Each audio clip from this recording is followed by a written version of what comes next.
Call meeting to order at 5:02.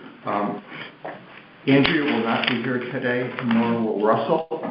Both are traveling. Christine said that she was going to call in, but she's not on the line yet. Therefore, I would like to see Joan and Evan as voting members this evening. Okay. I would ask, would somebody make a motion to approve the minutes from the March meeting? Motion to approve the minutes. Second? I'll second. Okay. Are there any comments or corrections or anything needed? All in favor of approving the minutes? Aye. Opposed? Abstentions? The minutes are passed. Public comment? Is anybody on the line? I don't hear anybody, so we can move along. I would ask. We have a guest. Pardon? Yes, we're going to go. Yeah. Okay, all right. I would ask for you're okay to slightly amend the agenda to add a discussion on membership and a discussion on budget to this evening's agenda after we talk about Ames. Okay, I'll move that we add. All in favor? Second. Okay. We were contacted by Rob McCarthy regarding access to the Ames open space via Whippoorwill from basically across from Ned Pfeiffer's property and where we have a roadway going into the Yellow Trail terminus on McCulloch. Would you like to have a seat at the table, Rob? Sure.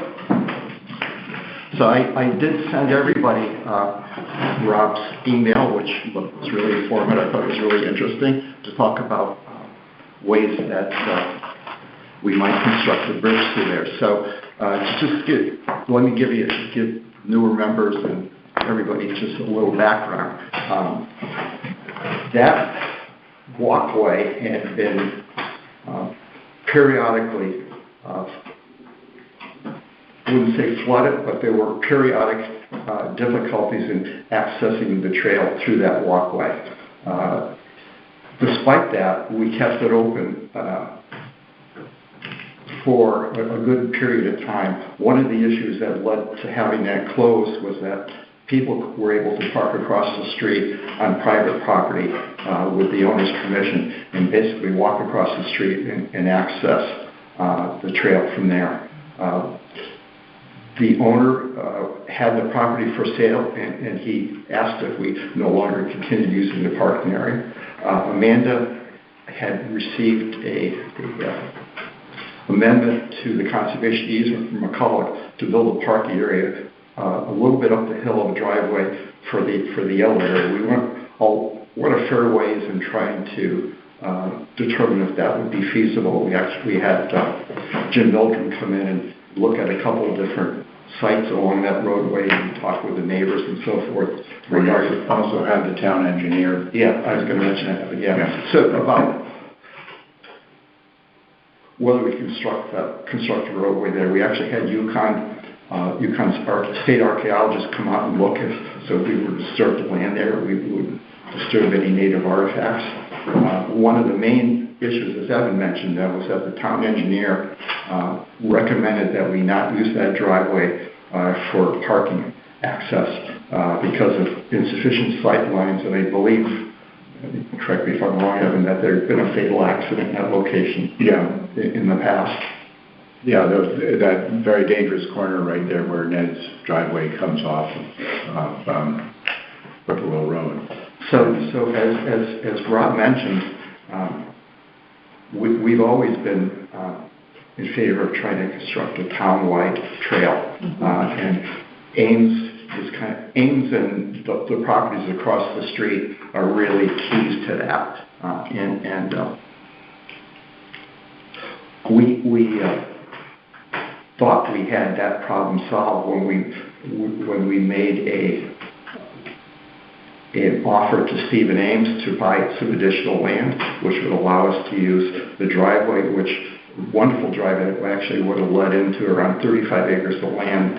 We could have constructed a parking area there, and it was flat access into Ames, and would have been right across from one of your other basically right across from one of your other properties, the Jericho property, Karen, I believe. And that would have done the same thing. It's connected, but unfortunately that acquisition didn't move forward. So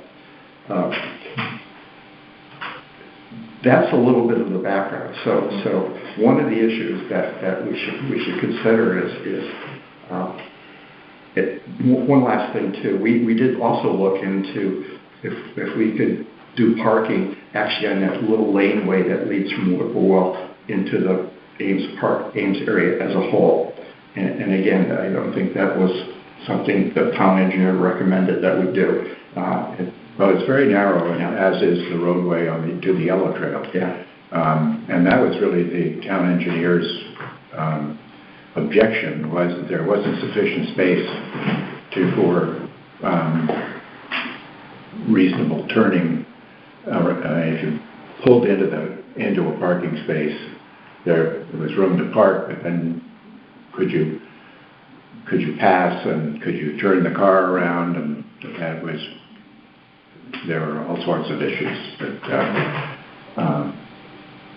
stone walls and barriers to a safe parking area. So anyway, as I mentioned, we still have a goal of trying to do a Conway Trail, and how do we fit the puzzle pieces together. So maybe I'll give you an opportunity basically to talk about what you wrote to us, Rob, and then we can all talk about feasibility and cost and so forth. Yeah, and I understand, parking is definitely a problematic situation at that point, for sure. But I'm sure you all know that there's a lot of mountain bikers using the trails now. And I live on Flat Rock Hill Road, which I trail run all the time. I actually use the McCulloch and Lay property, and I run that up to Lord's Meadow, almost weekly or more, depending on the time of year. And so we see mountain bikers all the time, so it'd be a perfect trail to be able to go down Flat Rock, go down the Yellow Trail, and then cross right over and into the Ames property. And just actually also just throw one other thing out there. I'm also in the fire department, so I've been around a really long time. That one fatality, I agree it happened, but it was at like 1 or 2 o'clock in the morning, and it was a single person who'd been driving unsafely. Mm-hmm. And, it's not necessarily related to the fact that it's a bad corner, which is a bad situation. So that being said, I just feel like that access to Ames is extremely limited right now, as you know, and to go up Boggy Hole Road. I mean, I go into Ames very infrequently because from Flat Rock to get all the way to Boggy Hole Road is a really long way. I do use it on occasion, but if I could get from if anybody else can get from Flat Rock as a parking point, it's about a mile from the end of Flat Rock over to Whippoorwill, and then you could cross over and be in Ames. And so, I know there's people that would do that as a parking spot anyway, or you could even start on, somewhere further up on McCulloch or the Lay property, and then get over and cross over. And actually, back years ago, I used to run from here, could go up Library Lane, cut through the open space at the end of Library Lane, come out on Whippoorwill, cross over I-95, and then go in this entrance that we're talking about. Go through the Ames property, down Boggy Hole, cut through the Boggy Hole preserves, and come out by the old Lime Inn and back to here. Mm-hmm. And actually, John Flower used to do that on his mountain bike all the time. Yeah. He and I used to run into each other on those trails frequently. He'd be biking, I'd be running. So anyway, I know when there was water there, and I don't know what's happened, where the beaver went or the dam went, but I heard that it disappeared sometime recently. That's an interesting question that we don't really have an answer to. If there was a beaver dam that was backing up the water, and the dam itself was taken down by a human, or was it from the tremendous amount of rain we had, the water pressure built up? In any event, you're correct that we've been told by a couple people that Suzanne Colton Carey is a member she's still in the land trust. I know she was. She just went off the board. Oh, did she? Well, she's still a member though. Yeah. Yeah. She had been our liaison before Karen, and she was kind of our eyes and ears for Ames. She told us everything that was going on there, she told me a while ago that the water level just dropped precipitously.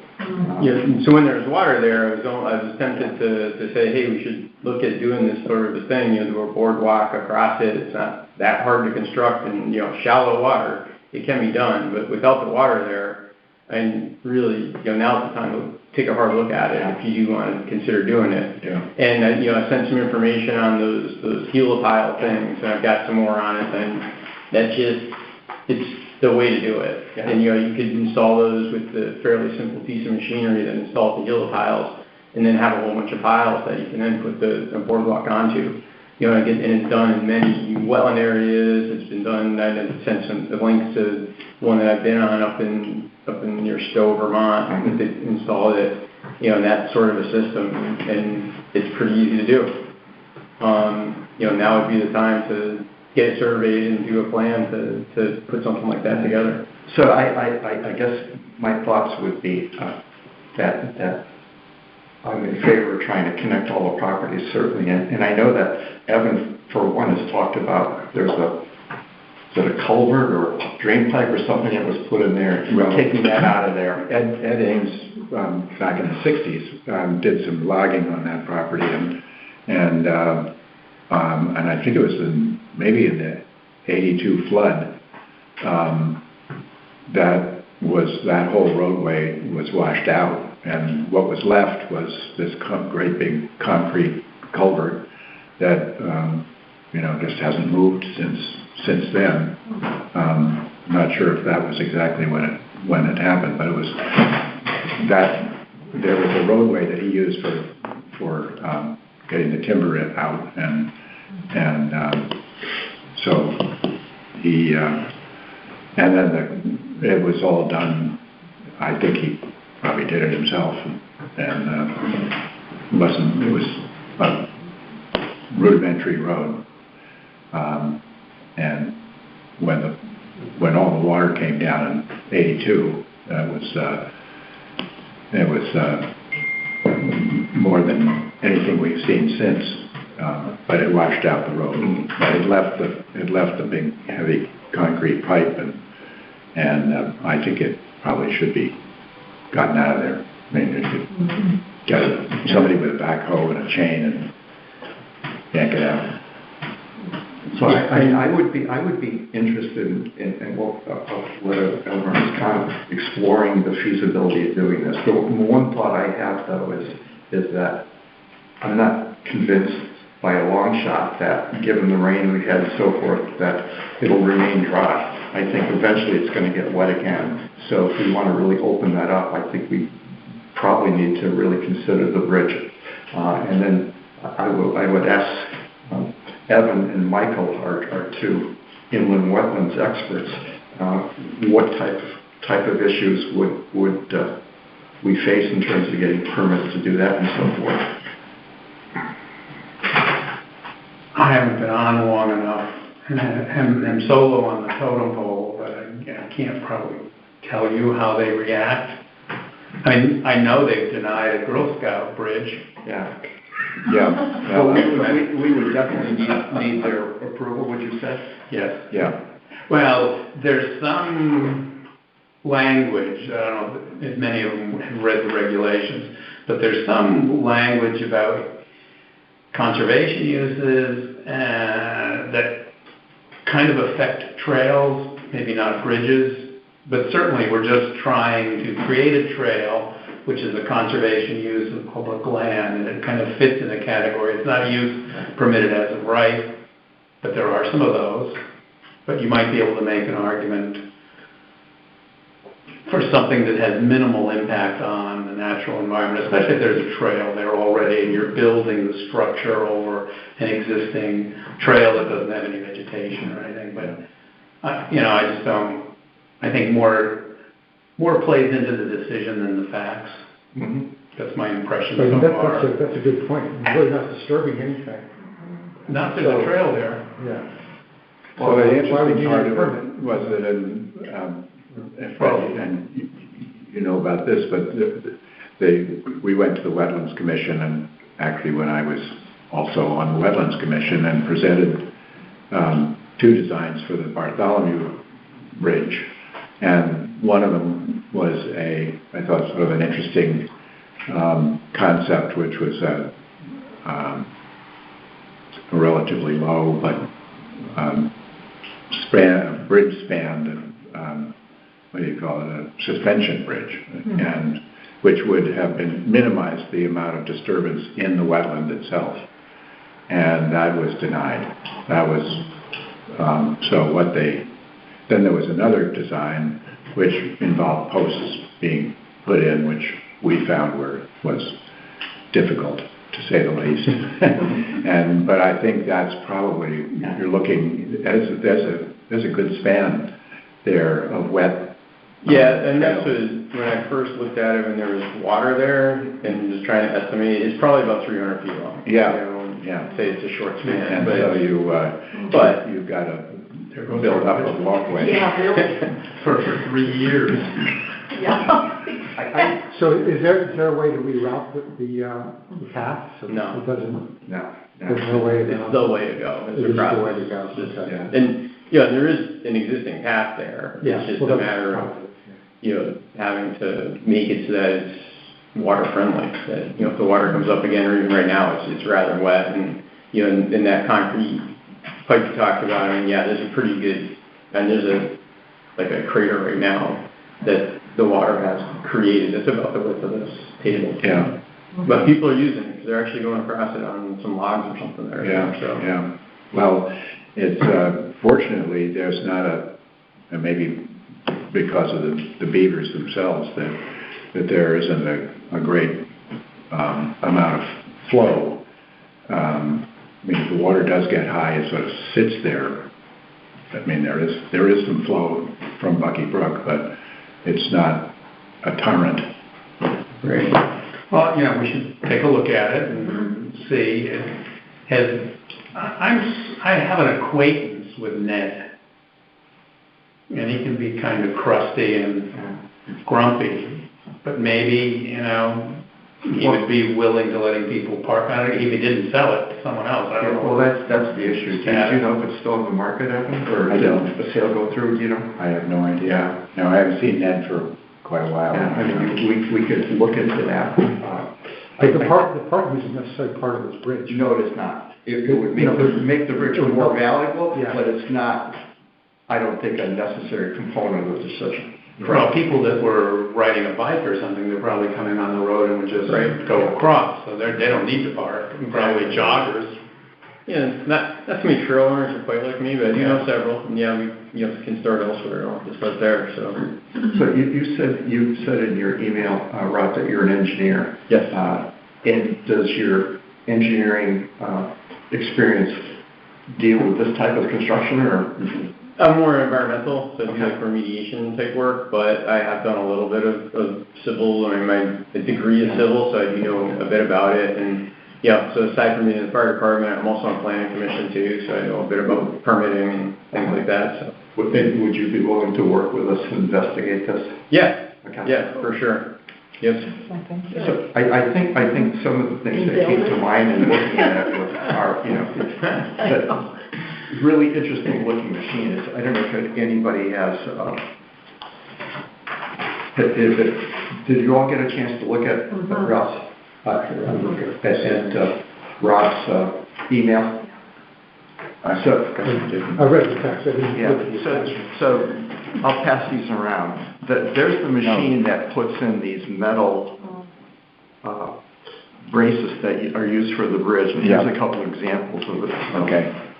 Bridges that were put in using them. So I started calling it a bridge myself. Okay. But then I What went would to you the call it? term boardwalk. Boardwalk. Sounds less obtrusive. Yeah. Boardwalk. And that's replacing a trail. These are Right. like trails. Yeah. So there's no plan. So the benefit already having you in the discussion. Yeah, I started off calling it a bridge too, and other people like, oh, a bridge. And I said, well, then I guess that gets people worried. So boardwalk, though. One of the problems is the soil, you'd have to do some probes, and can you get a Possibly, and that's where. You know, are you hitting bedrock if it's shallow soils, and that's what I think we're hitting at. It's possibly not, well, bedrock would be okay, because then if you hit bedrock on one of these piles, you'd be able to stop there, I believe.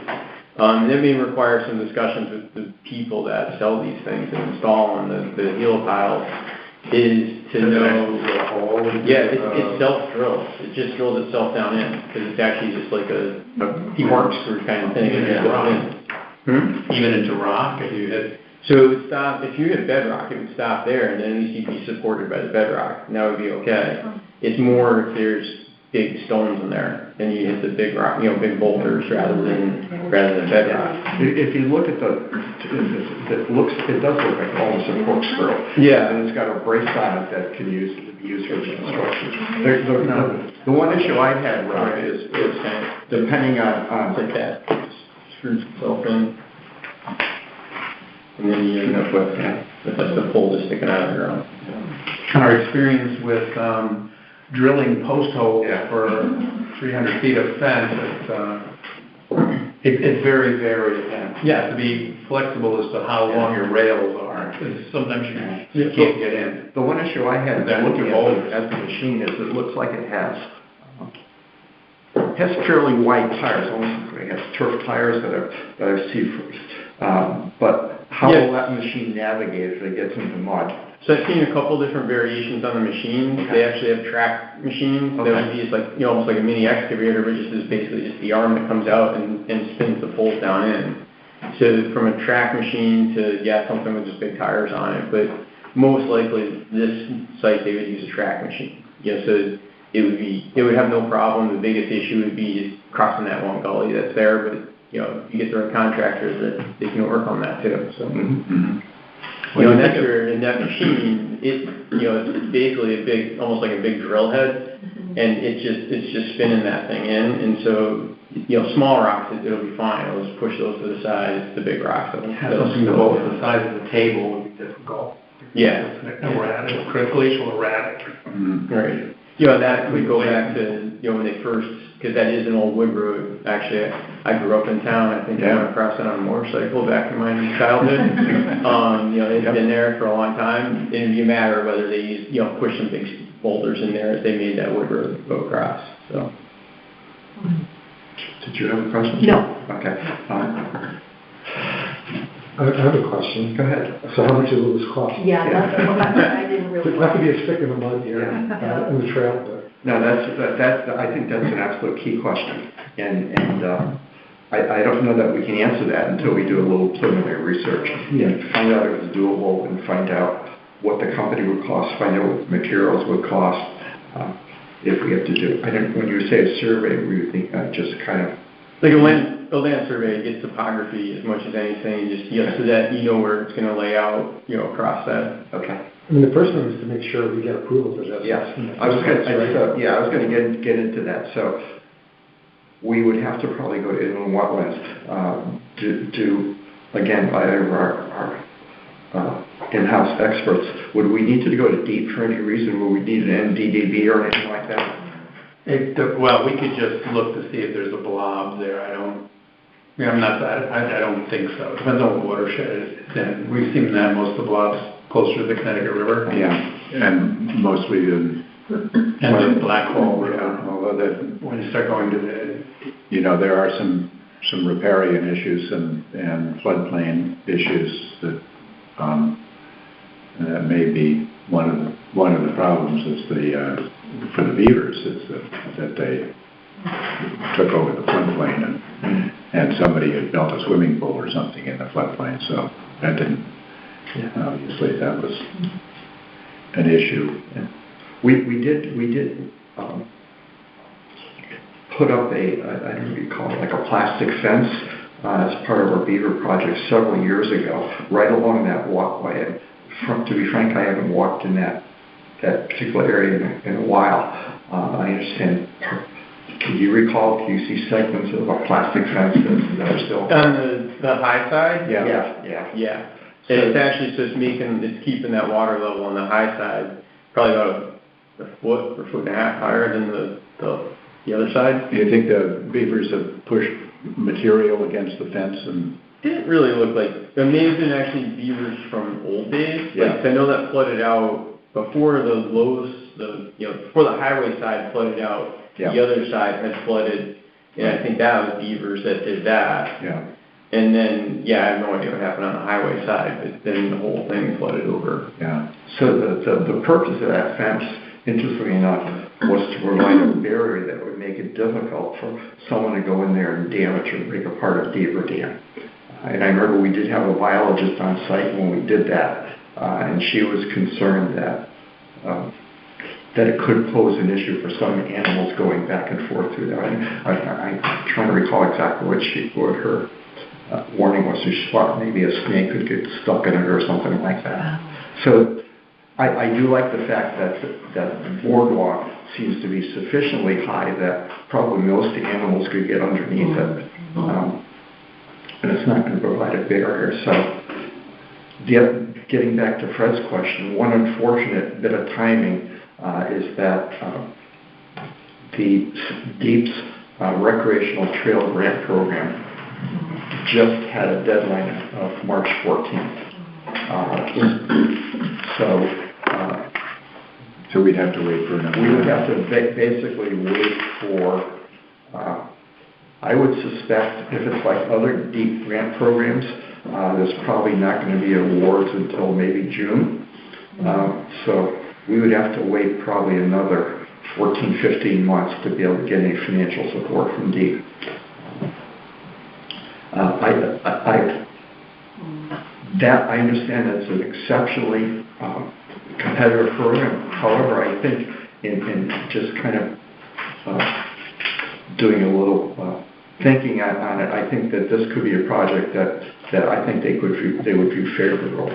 I know one of my colleagues on another commission ran this program, and she introduced me to her successor. So I know the two people that run that program, and I know that the town has had success in that.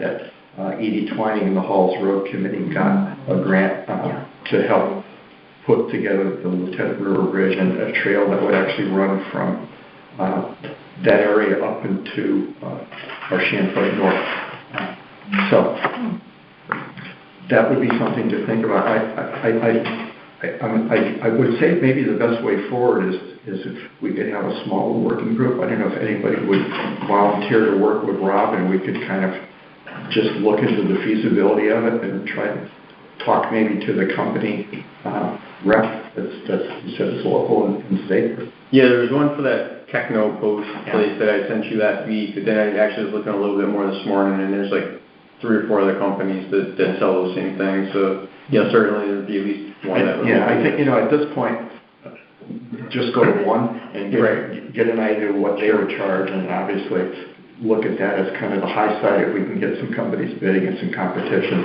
Just find out what it would cost to put those in. If it's feasible, put those in, what it would cost, and then the other material and so forth, and figure out what we need in terms of permitting and so forth, and maybe come back to this commission in a future month and decide this is a little bit more of a fleshed out plan. And what do you guys think? Does that seem like the way to go forward? Yeah. We have a couple of members absent. I don't want to put anybody in the spot, but I will follow up and see if we can get somebody. We have 3 people. Christine, are you on? Oh, hi! I just got on. Hi, Christine. Have you been following the discussion on Ames? I literally just logged on. Okay, that's fine. So Sorry. That's okay. So we have 7 members here and 3 that are not here. And I'll communicate to everybody and see if we can get a volunteer or 2 to work with you on a small group, Rob, and we can look into this and see if it's doable or not. Okay, that'd be great. Yeah. That seemed like a way to go forward, everyone. Should definitely look into it. Yep. And if the grant application, if that timing is next spring, it may actually work out right that the time permitting and get the plan together, know what the costs are. Maybe the time to apply is, some winter, and then be able to build it next year, kind of thing. So yeah, it's a program that again, I have to say, to compliment Deep is that they've been fairly generous in their grant programs for recreational trails and open space. And the pot that they're going to award grants out of this grant round is $10 million. So, Is there a matching, Greg? I don't know the details of it. Okay. Yeah. Rob, what's your last name, please? McCarthy, Okay. McCarthy. MCCARTHY. Mm-hmm. So you have my email, Rob, I have your email. I'll get back to you, and it might not be for a bit, because I'm going to be traveling from next Tuesday for 2 weeks. But in any event, I will definitely get back to you, and we can move forward on this. Okay, sounds good. I appreciate you bringing this to our attention. Yeah, I appreciate your willingness to work with us. That's a personal interest. Yeah. I would definitely use it, so Okay. I'd be excited if we could meet. Well, I think a lot of other people would too. Yeah, and I know there's a lot of mountain bikers. Yeah. So they're using all the trails, so. All right, thank you. Great, thank you, Rob. Okay, all right.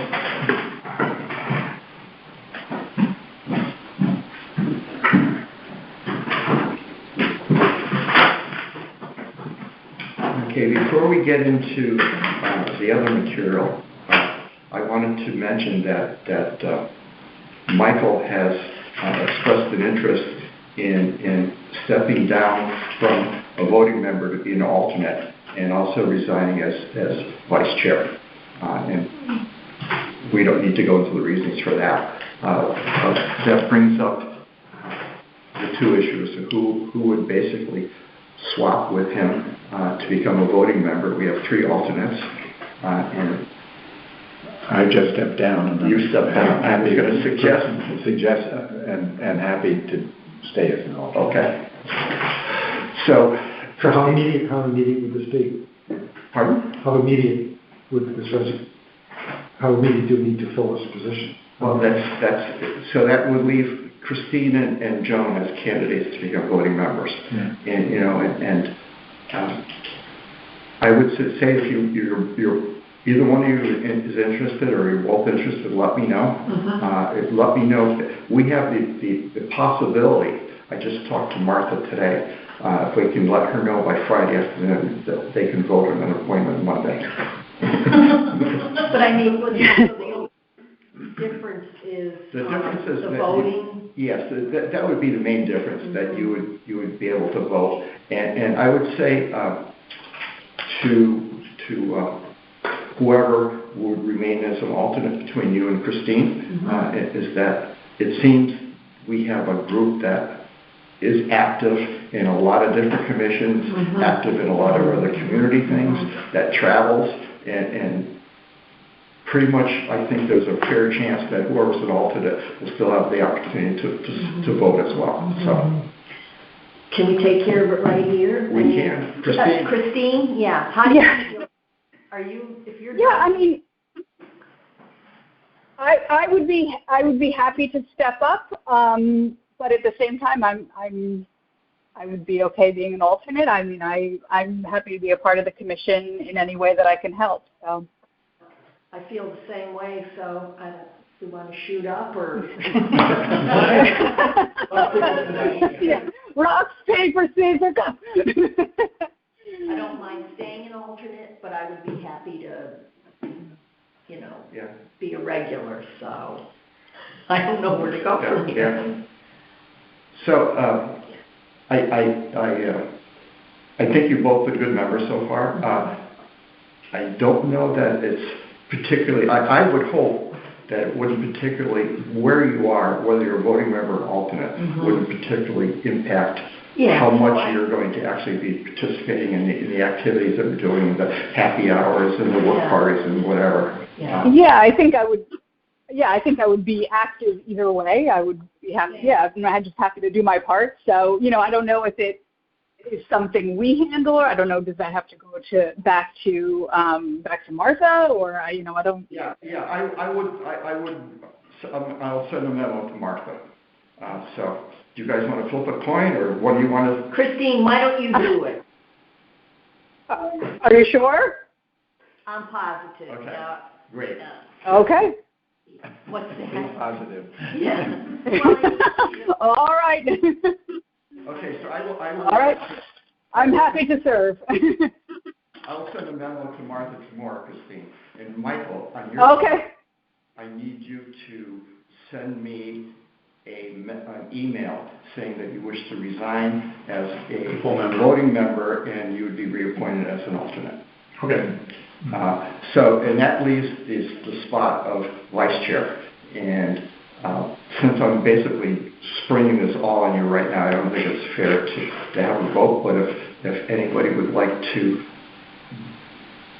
consider that position, think about it, and let's have a vote at our main meeting on that. I think that's fair to give everybody a chance to consider. I would warn you, not warn you, but basically give you a heads up that I think that we have a pretty full agenda, and I would hope that whoever's going to be vice chair will be able to take on some of the tasks and administrative tasks and stewardship tasks and everything that we handle. So it would probably be a step up in terms of your involvement in time. Okay, moving on. I wanted to basically, we'll have a budget report for next year, but I wanted to basically give you guys a heads up on our budget for this year. We are still spending a bit less than I expected.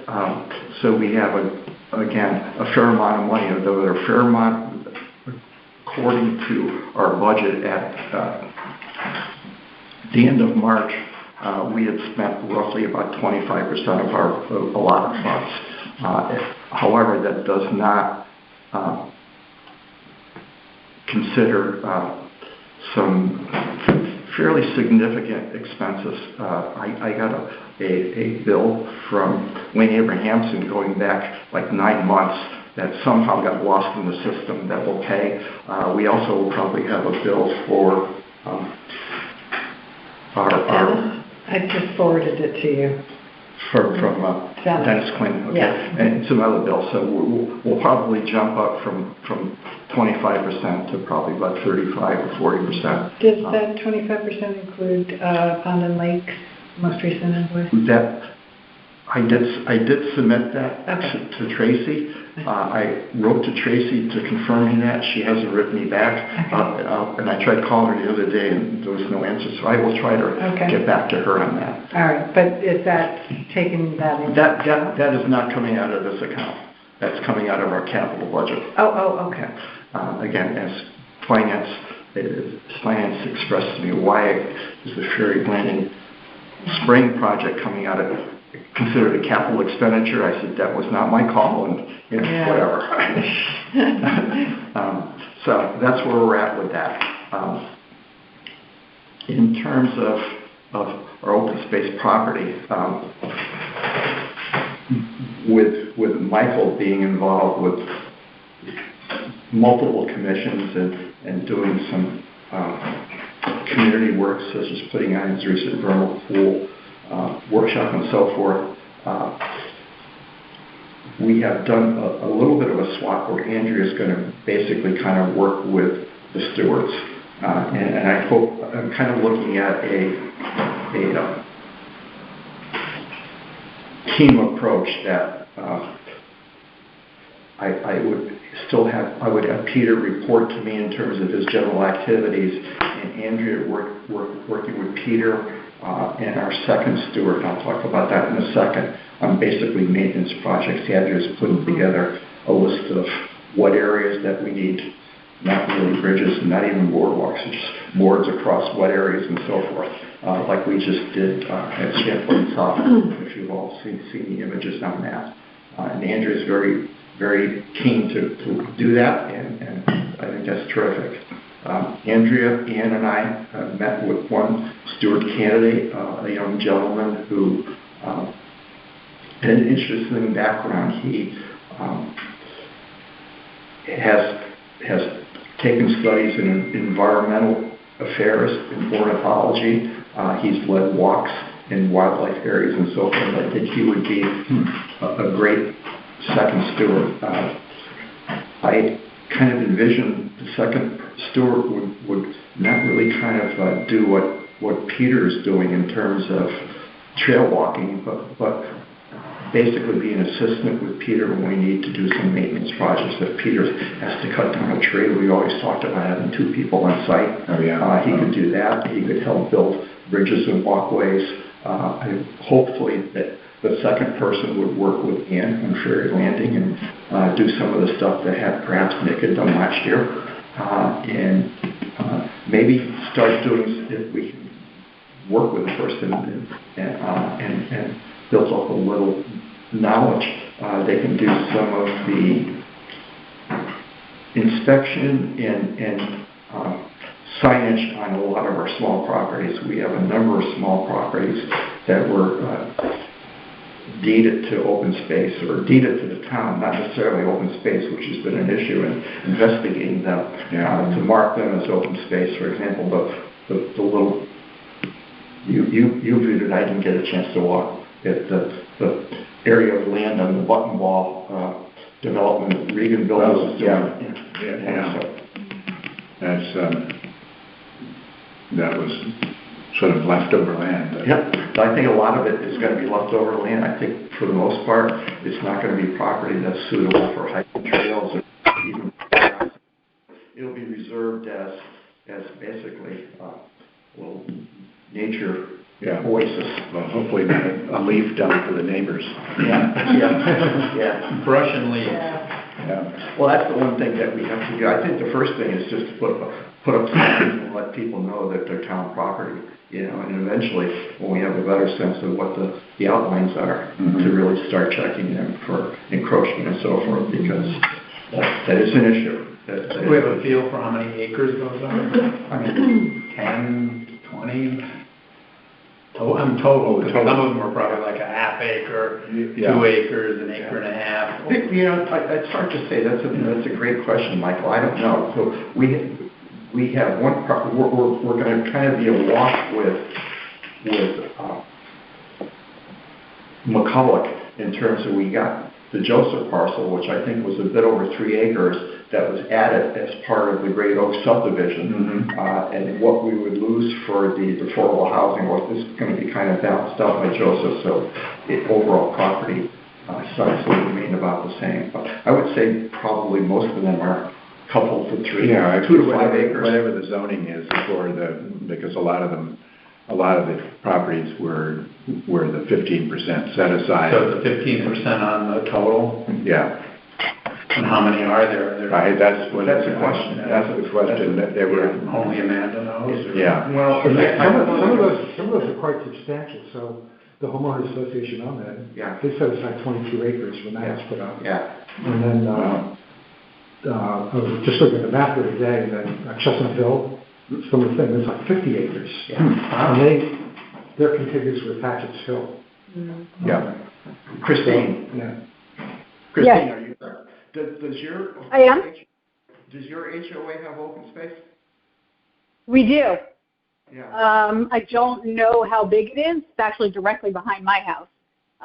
It's big enough that we have like a little hiking trail that's about, I would say, maybe like 1/4 to a half a mile, something like that we kind of just roam around on. Yeah, I recall when you submitted an application as a candidate for your open space, one that you mentioned that you'd like to take the neighborhood youth out to the open space and do a little maintenance and so forth. So that's what I thought your association might. Yeah, mostly because of proximity. I'm the one who the trail is actually out of my backyard. Which HOA is that? Peppermint Ridge. Oh, Peppermint Ridge, okay. It's off of Browns Lane. Yeah. There's Armstrong and Chestnut Hill. Yeah. Mm-hmm. So one of the issues that Amanda started doing this, and she got part of the way through it. I don't think she completed. One of the issues that she ran into, and that we've run into, is that I don't know if it's how this came to pass. but many of the properties in their deeds do not mention open space. The Joseph parcel does not mention that this property is devoted to open space. It just says this property was deeded to the town.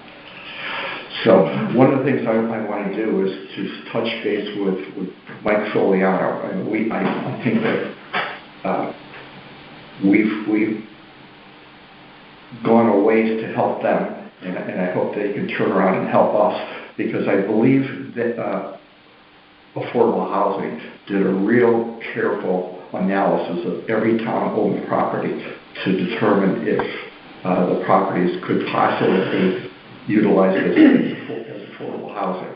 So I'm hoping that he'll have a complete list, and then we can use that to kind of narrow down which of those properties are open space and are not. I wanted to ask you, Evan, to put you on the spot as our senior member. Gary Gregory wrote to me a while ago, maybe a couple weeks ago. He says, "What are you doing anything with Cross Lane?" He says, "Isn't that open space?" Do you know what the status of that is? I don't. Yeah, Gary suggested that it was, again, open space deeded as part of a development. I think is there property on two sides of the road? I think there may be. Cross Lane, yeah. I'm sorry. Yeah, I think it's fairly sizable property.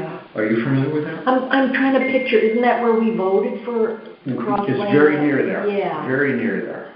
Yeah, honestly, I don't know. Yeah. I didn't even know it was open space. Yeah, It's not. You talking about the woodlot across from the fire department? Yeah, near the not aquarium, but the water company, Connecticut Water Company. Well, Cross Lane is a very short road. Yeah. It goes under the bridge, and then it's where they just clear cut it all that. It's on the opposite side of the railroad tracks on Cross Lane, and I think it's fairly sizable. And where I first recall seeing it possibly being open space is when Mike Kiernan shared his analysis of how much open space there was in town with us for open space plan, Karen, and Mike had it listed as open space with an asterisk. So I don't really know what that meant, but that's something to look into. Well, even if it is designated as open space, there's nothing really illegal other than mentioning in a deed that it's to be used as, I suppose that's enough legal.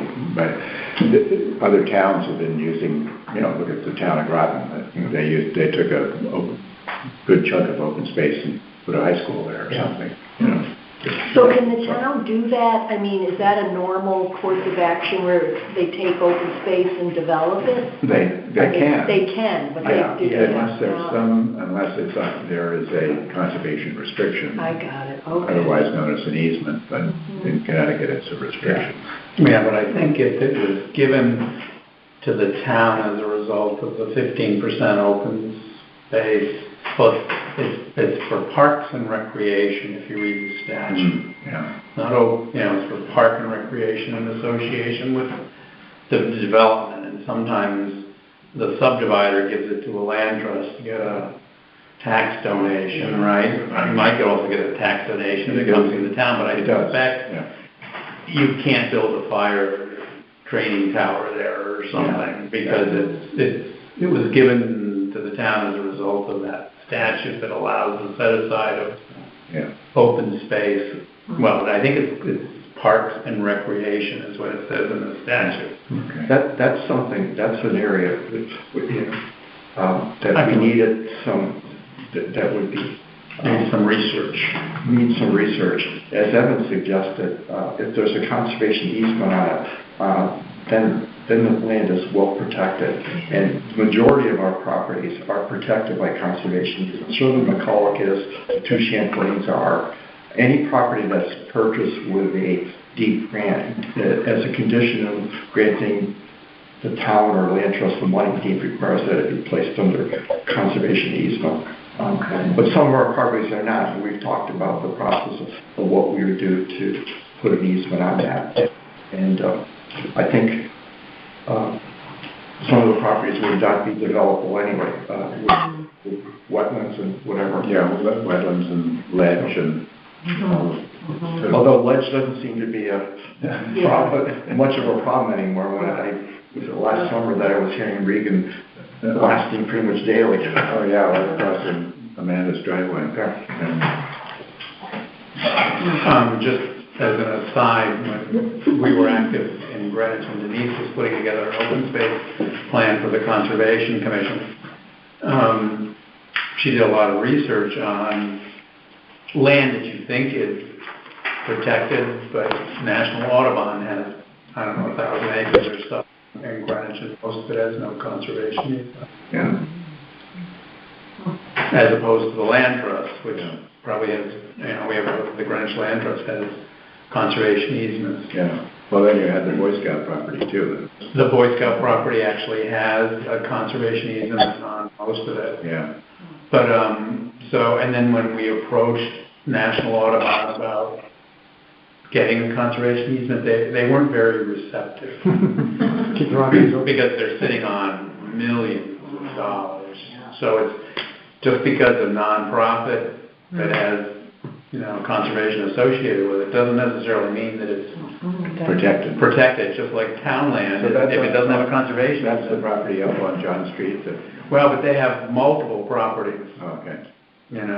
And it probably varies. They did a detailed study, and it was surprising as to how much wasn't protected. Yeah.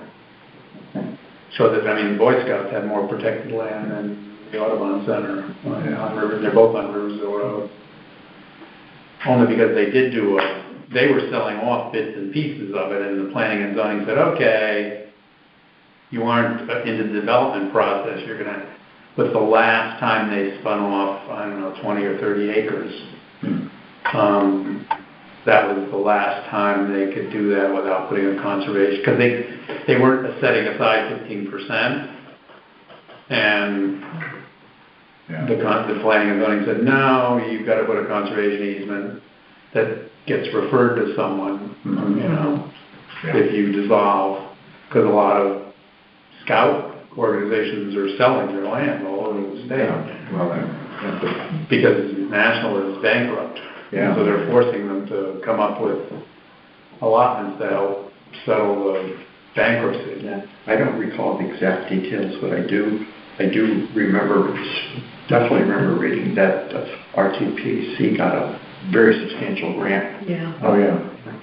1.3 mil. Yeah, very nice. But I think that's gonna be a real jewel in the town's.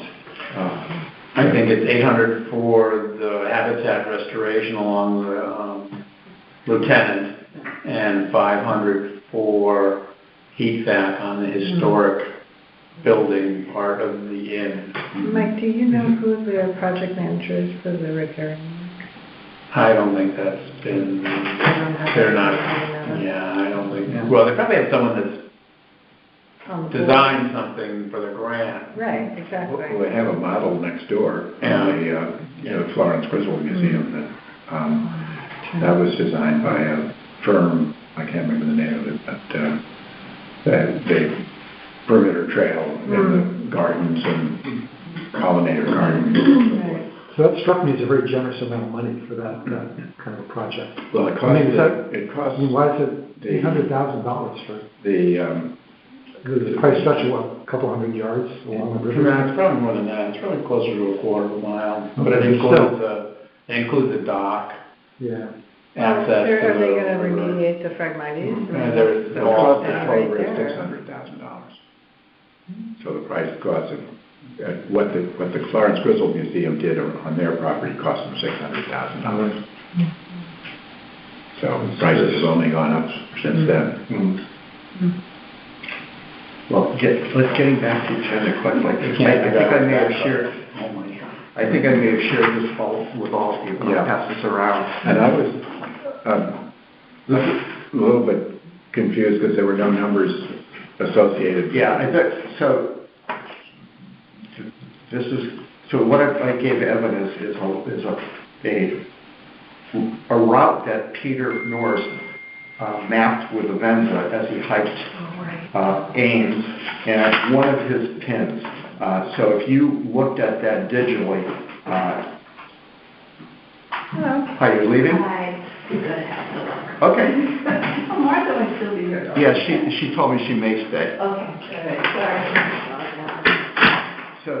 all right, So if you were looking at on that digitally, you could select something on every one of those pins.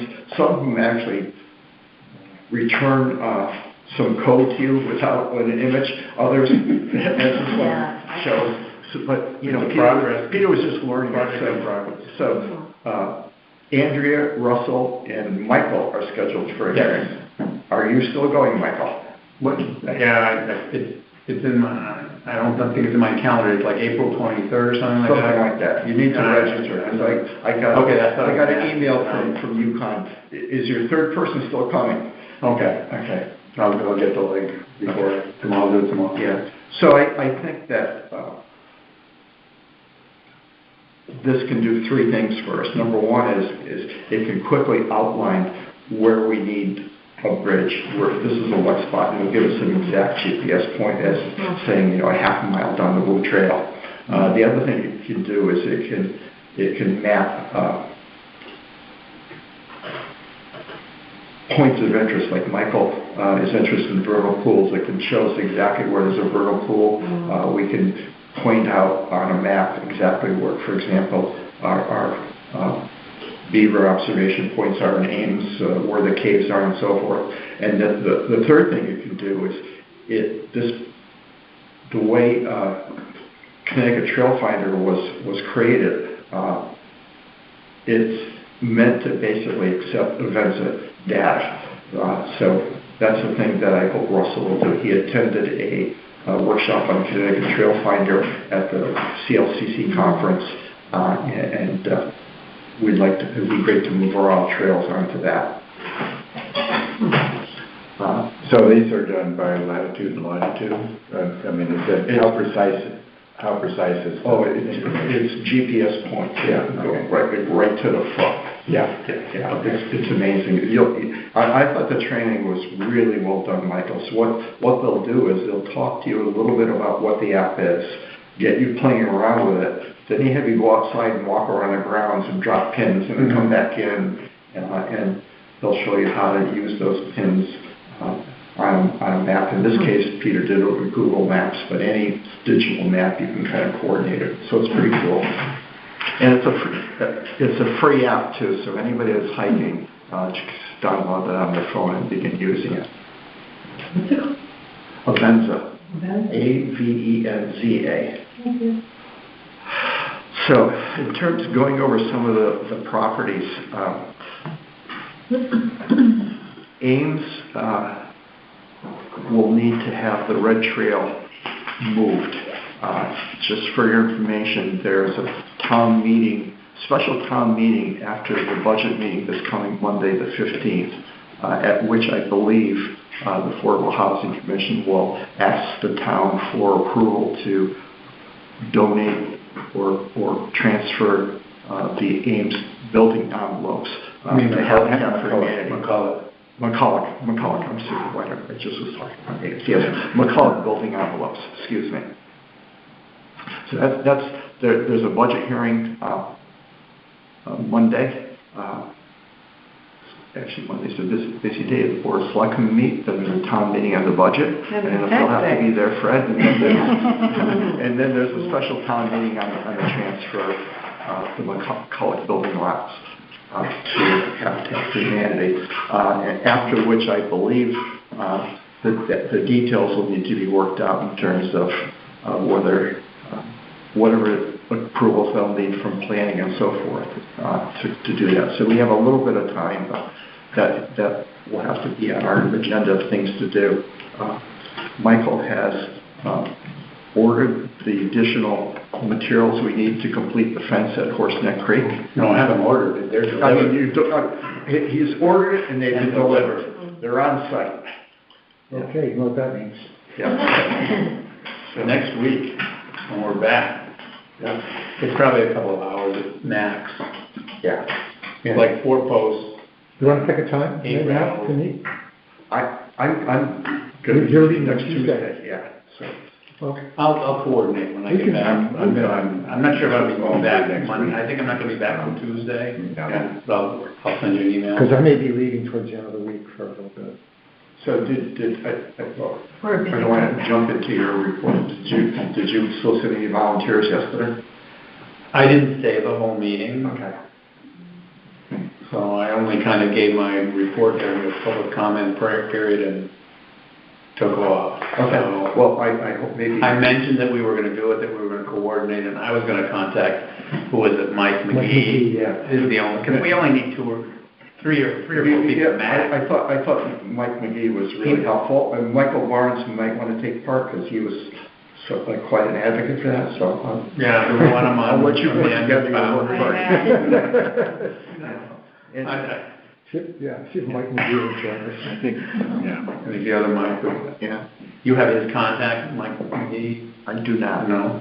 I don't either. Well, I get it from Terry. I believe I can find an email from him. I don't have a number. I'll get you an email, Michael. But I talked about it, that we were gonna do it, that the material was there, so they were just going into their meeting, they had a lot of things on the agenda. Yeah. They are also going to, well, we'll do it later. Okay. When you did your vernal pool presentation, did you guys walk across the Champlain North? Yes. And what did you think was the parking area? It's wet, you could not drive into the parking area. Okay. So would you suggest? Gary tried to and almost got stuck. Yeah. Would you suggest that we have some gravel added to that?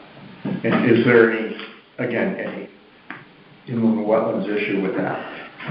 It's a roadway, so it's probably, I'm I'd have to look I'm being, at the map. I'm I don't know. excessively cautious in mentioning that, but what I was going to suggest is. You have to realize on the Inland Wetland Agency, I'm the low of the low. Okay.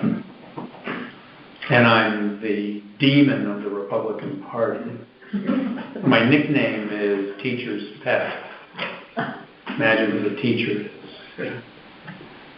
So it's, I asked. it's not a fun time. Yeah, I asked, I realize that you're a relative newbie in the wetlands, but you're not a newbie to the field.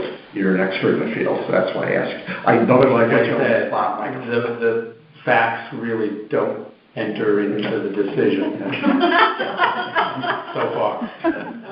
Okay, so in any event, I kind of was trying to segue to that. So I will ask from Eric. horseback. I will look at the map and ask Eric if we could put gravel on the existing roadway and parking area so we could park there. Okay. So we have dollars to do that? We do. We have dollars to do that, and what I was going to do is contact Tom Meyer, who's also on Harbor Management, I believe. He's the IT guy. And he ordered gravel from somewhere for Harbor Pilgrim's Landing. I'm going to find out where he got that from, and touch base with Ed Adante so we have it delivered at the two sites of Public Works. There's a red maple swamp that's flooded immediately behind the old Lime Inn. Mm-hmm. And I think when you leave that parking area and go into the vegetation, it gets wet really quick. Yeah, when it rains 8.5 inches in March, that wet area expands into our parking area. Yeah, and I may cross the parking area a little bit to the left too. Yeah, so it's well, I'll look at the map. It's spongy to say the least. But if it's not mapped as a wetland, it's not within, but it is within 100 feet. I mean, at the minimum, Eric would have to say. It doesn't really need to be mapped as a wetland. It can be, the Wetlands Commission can say whether it's mapped or not on the town map, but it's a wetland. Because I dealt with lots where I had to go to the wetlands. It wasn't on a wetlands map. It wasn't on a wetlands map, but there was a spot wetland, and the other members reacted normally. Well, it's in line, so it's a wetland. No, this was years ago. I mean, we had a very different wetlands agency in the old days. And I just get the feeling that personalities play a bigger role than the facts. Well, it's politics that drives the role, not as well as personalities. So We'll see. moving on. So, Andrea was hiking with Anna Holland in McCulloch, and Anna complained that people that were parking at Trina Gap were walking down to her pond and fishing. I talked to Wayne Abrahamson about it. There's a little spur road that he and Jim Milgram had used. I think Jim was using it when he was working on the dam on the pond there. And I asked Wayne, I said, do you guys still use that roadway? And he says, occasionally. So, long story short, Wayne's going to, and Jim are going to try to put a little gate on that walkway. And we'll put a sign up there, and I hope that'll relieve that problem. On noise, we still have had an issue in terms of mapping out where the part of Ames that actually was the noise property that was sold to the town in the bargain sale. I managed to track down a survey from Waldo Surveyors. I think they're out of Guilford. And I sent it to Lisa Nicolai. Lisa has been traveling, and she's not going to be back until the end of this month. And then she's going to look at that, and I hope that she can adjust her maps and mark out exactly where noise is. At the same time,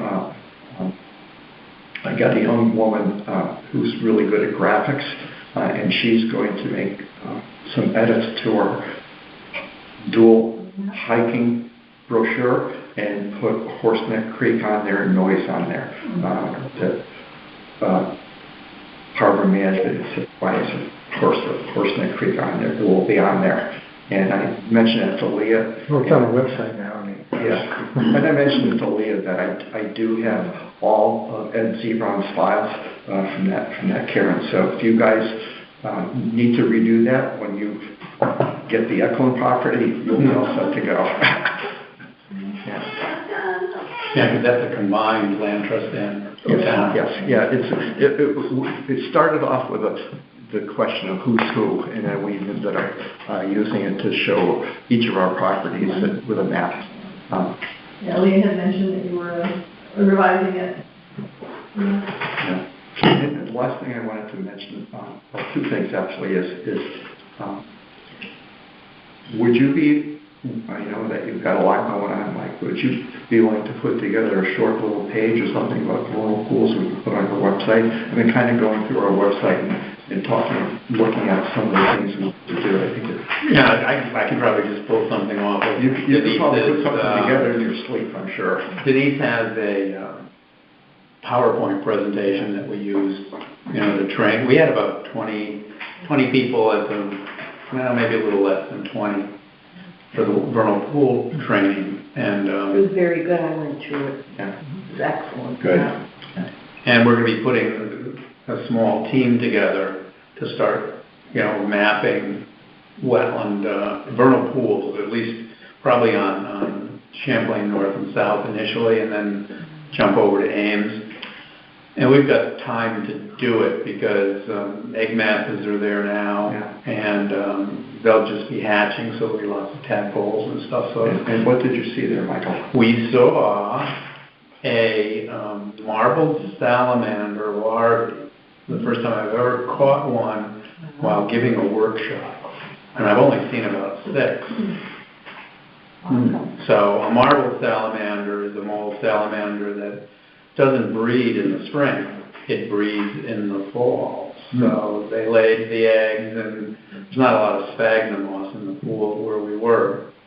The pool where we were, I call it the Barbizon pool, you stay on the red, go by the Barbizon, and within 100 yards you hit a big pool against an edge, kind of a bedrock edge. Yeah. And my eyesight isn't up to it, but we had a lot of younger eyes there, and they said, well, we see a larvae swimming here. I'm able to catch stuff, even though I can't see it. And I netted it and took a picture of it. So we have a picture of a marbled salamander larvae that's starting to metamorphose already, because when the pool floods in the fall, the eggs hatch, and the larvae grow, from they start out as tadpole-like, and then they also have gills. So where are they overwintering, in the sediment? In the mud, or they're swimming around and eating stuff because they're growing. Yeah. So that if you see, none of the other eggs have hatched to spot. So it's waiting to eat spotted salamander larvae and wood frog tadpoles. Okay. And there's probably more in the pool, but it was quite a find, I think. That would be a great image to have on the website. Yeah, I do. along with your- I thought that was great. I like that image, and I actually like the image of Michael holding his The map. two vernal pool critters are teasing the. And, deep maybe boats. that's a way to spin your page, rather than, to talk about a little bit about what a vernal pool is, Yes. to talk about how we hope to map them. Yeah. Well, it Well, might be a good idea, just as a cautionary note, that I don't know whether marble salamanders are collector's items like Muhlenberg's bog turtle or something, but we're not going to mention where they are. Where they are, yeah. It'll be, we'll have to sort of talk about that. Interestingly enough, as I read the inland wetland regs, I'm the only one that brings the inland wetland regs to the meetings, along with the state statute, because just in case you have to, Make a answer a correction. question. But they have as an appendix, and I know you know this, but they have a nice description of what a vernal pool is, taken from the deed. And then they have a questionnaire that's really designed for applicants that apply for permits, because on our, I don't know how many of our members know this, but on the application form, they ask the question, is there a vernal pool on your property? And you're supposed to answer that question. Of course, nobody does. Yeah. But there's information in the reg that helps you answer that question. So we can almost use, I'm going to be bad, and use their questionnaire to delineate the wetlands or vernal pools on our properties. And, One last thing I wanted to mention before we kind of take here I am calling on Michael. Michael wants to step back, and you're so indispensable. I can't let you. well, I'm still going to be doing stuff. I just have to have, for political reasons, I have to have a lower profile. If you could pass that to Michael, and I'll mention it to everybody.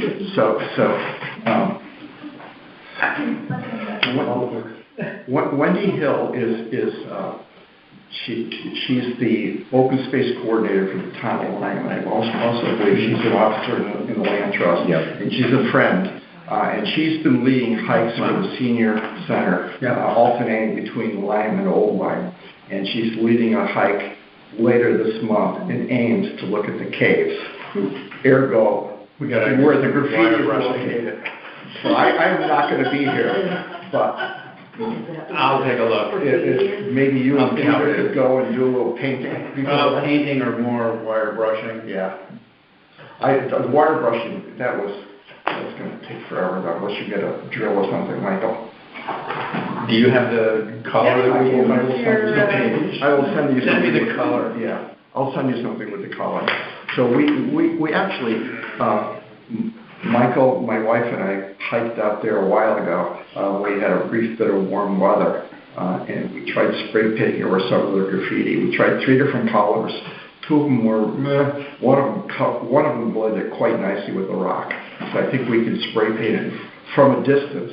You will never know there was anything on there. Up close, from me to Fred, you'll know that there's paint, but you won't know what was underneath it. So I think that's the easiest way to probably deal with that. And it's almost, you can't really see it all that clearly.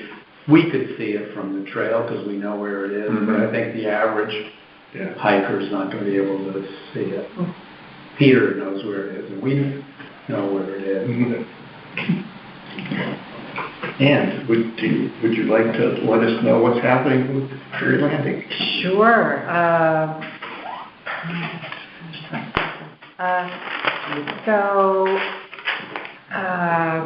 Plants have been purchased. They're not, you know, I'm trying to scale back our planting from last year because,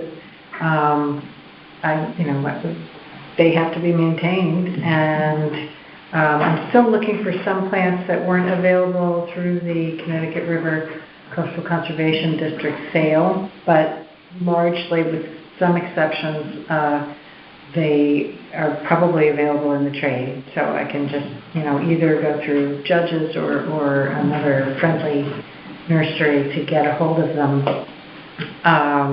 But some of the, in particular, I wanted to try and get more ferns on the property to hopefully combat the other, invasive ground cover that is so ubiquitous, garlic mustard and whatnot, and was not able to come up with a good source for a quantity of ferns that wasn't going to be a 4-hour drive. Nothing that anybody can send you, a mail order kind of? If you over $1,000 worth of it, yes. But that wasn't really the scope the scale I was thinking of. So Fred very nicely offered to transplant some from his property, and if anybody else, has some native ground cover that they feel like sharing, that would be... So you mentioned Christmas fern. Christmas fern in particular would be good. Yeah. Or New York fern, which... there's plenty of that. Yeah, so... And hay scented. Okay. I'm a little worried about the conditions for hay scented. Yeah. I don't know if it's ideal, maybe up closer to the road, but anyway, so we're going to have plants, some very local and some reasonably local. We're picking them up, and I think, Evan, you're meeting me 20-something of April. Yeah. Later this month. Over at the Chester Fairgrounds, and then I have yet to coordinate, hopefully with Andrea, about storing them because she has a fenced-in garden area, so we can keep them safe from deer, at least until we plant them. And then you all... 25th is when... 25th, okay. Then you all got the email about May 5th in the afternoon. Sunday, May 5th, we're going to do a planting.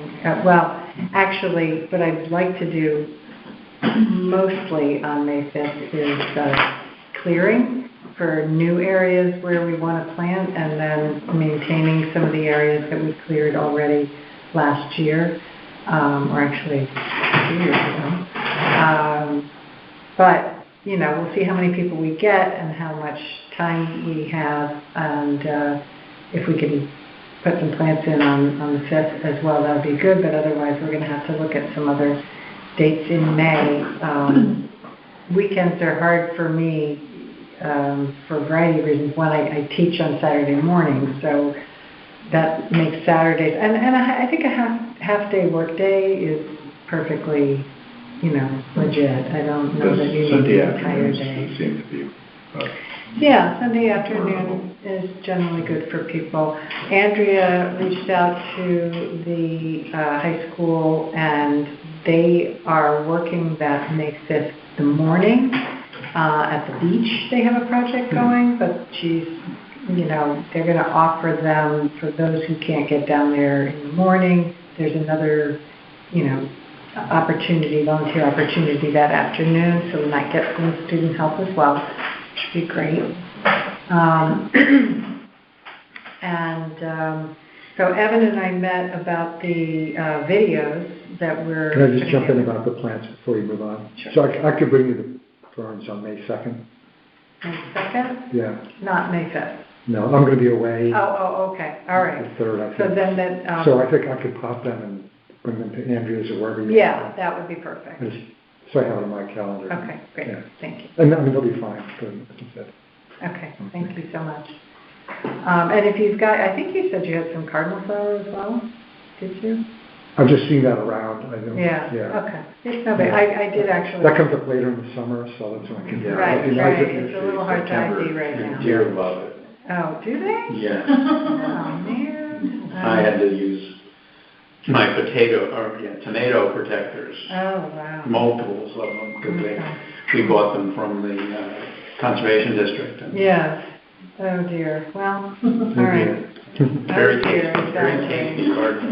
Okay, I know. I did manage to get some of those from the district, so Evan and I met to talk about the narratives for the wildlife camera videos that we have an editor working on, and Evan very nicely wrote out a script for each of the animals. We have a bobcat, coyote, deer, fox, Raccoon. possum, Opossum. kind of opossum. We combined some of the smaller guys, we're trying to sort of put them in the context of the ecosystem and you know, to highlight why it's important, why a wildlife refuge is worth doing, and how it benefits these populations of animals. And then we talked a little bit about doing kind of an overview video that would be just sort of talking about Fairy Landing and, you know, how it came to be, you know, what the town is doing with it, why it's not accessible for hiking, and how it's our first wildlife refuge, and blah, blah, blah. So that's, we've got a good text for that, but I want to wait and get some more footage when things look a little prettier. So I'm not sure when that video will actually come together, but I think that the text for it might be something we could add to the website.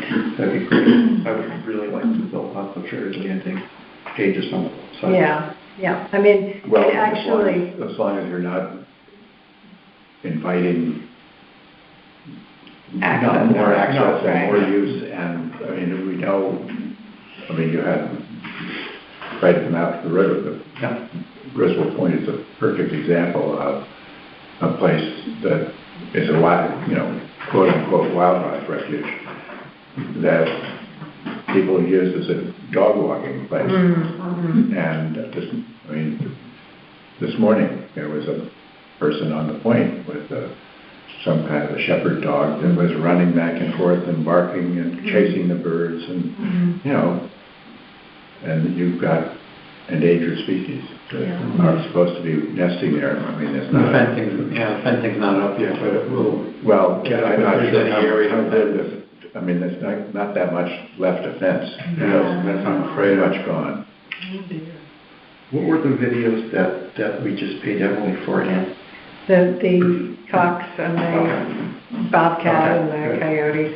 And she's continuing work on that because that was her first, you know, production of taking snippets and putting them together in a sequence that has some flow to it and doesn't go from day to night and day to night, and winter to summer and winter to summer, you know, like, so there was some real work involved there. Exactly. And then I have reviewed those and given her some recommendations for a few modifications, and then the next step is to add the narration.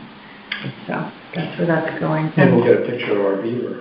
I have a video that Nick took of the beaver. Okay. And I'd love to put that into the sort of There's the overall. lodge. I like the video. Is it you that took the beaver in McCulloch? Oh, yeah. That was cool. He's a friendly little chap. Yeah. Sorry, if I could add a couple things, are you? I was just going to talk about Nancy's flyover. Okay. What I was really, kind of relates to what you just said. Okay, go ahead. So, I'm meeting with Clayton Penniman tomorrow. He is a town resident, and he was formerly chair of the biology department at Central Connecticut University. He's going to be working with a Yukon intern that's doing some work for Gateway and repairing buffers. He's very much interested in natural plants and species and so forth. And I'm going to see if I can have him connect with Ann and maybe do a walk on the Horseneck Creek for us. He really gets into the natural plants and so forth. And one of the things he's doing, I don't know that how much it's going to help you this season, frankly, but one of the things he's doing with the intern is trying to come up with a list of nurseries that sell native plants that are particularly good for riparian areas, some of which might be comparable to fairyland. Sure. So that will be a resource down the line. Mm-hmm. The other thing I wanted to mention, I don't know if it was Fred's idea or your idea who came up with, but one of the things we might look at, to the extent they're appropriate, is doing some transplanting from certain spots in open space where there might be ferns or whatever, to Ferry Landing. You know, we tell people don't dig up open space, but it's in the one open space spots or another. I think that's perfectly reasonable. So, and I know Evan, one of the things I learned on one of our hikers happy hour walks, which we'll get into, is we were on the Red Trail in McCulloch, and Evan was pointing out there was a big area of fern because the deer ate everything else, but he didn't like that. Well, any scented fern gets top billing on you don't eat me, just because the deer just don't like it, so they tend to go through and the fern just spreads. That would be actually beautiful. It was a beautiful little opening there. Yeah. Go ahead. So just to finish up about Ferry Landing, Nancy Merrick, and then I don't know why I'm having trouble remembering her name, is going to come back and do her drone flyover for the spring foliage at Ferry Landing. She's shooting for some date in the April 13th to 28th window. It's all weather dependent for what she needs to do. So I need to actually reach out to the state and let them know that, this is the possible range of dates when it's going to happen. And we should probably send another letter to the neighbors, just to let them, keep them aware. But in addition to Ferry Landing, Greg was hoping that she could go over Bartholomew again and take some still shots. And to do that, she would need a spotter. So, and I don't know what that involves to you, just somebody on the ground to say... Yeah, I think it's going to be pretty simple. As I recall from when we considered drone use on open space a long time ago, we had a gentleman who did a lot of work for NOAA flying drones. He was located in Oline. He said that you're not supposed to let a drone out of your sight when you're flying it.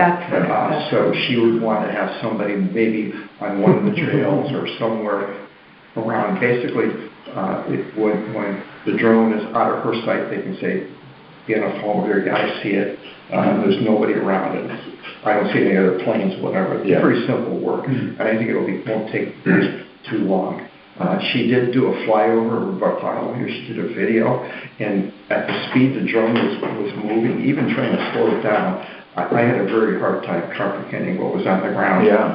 So she could do some imaging of us to get a sense of what the waterway flow is within that area, and we can find out what's going on. And that actually reminds me, I had written to Mike Callahan about 2 weeks ago, asking him to come out and take a look at the beaver deceiver, and I hadn't heard back from him.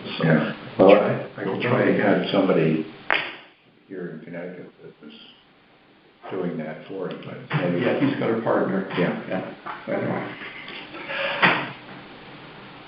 That's all I got. Okay. So Joan is going to give us a report. So we met Andrea, myself, and Karen, and Mary, Devin, also with Oline Land Trust to kick off the happy hour hiking program for this upcoming season. And the first one will be on May 1st, which is the first Wednesday of May. Oline Land Trust will kind of take the lead on that one. And we also have one on June 5th, September 4th, and October 5th, I believe. So, sorry, May 1st? May 1st. Yeah. June 5th. Okay. And then June 2? Oh, okay. And that's, I had Wednesday. Yeah, it's the first Wednesday of every Okay. month. I So thought that's- I went that- back. and that's open space? Looked at the calendar. Yeah. Yep. Yeah, that's open space. September 4 will be Old Line Land Trust. And I believe it's October 2nd is open space, okay? We had thought that because, there's the hike first, which I think everyone here knows, for about 45 minutes, and then we go have a happy hour. And historically, that happy hour has been at the Old Line Inn. Mm-hmm.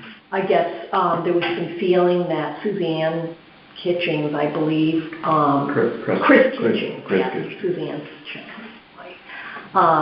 was not too interested in maybe continuing doing this for all 4 programs. But, so we thought, well, what the heck, maybe we'll have, get the Hideaway involved, the Hangry Goose, et cetera, and see if they'd be interested in maybe doing some kind of a happy hour.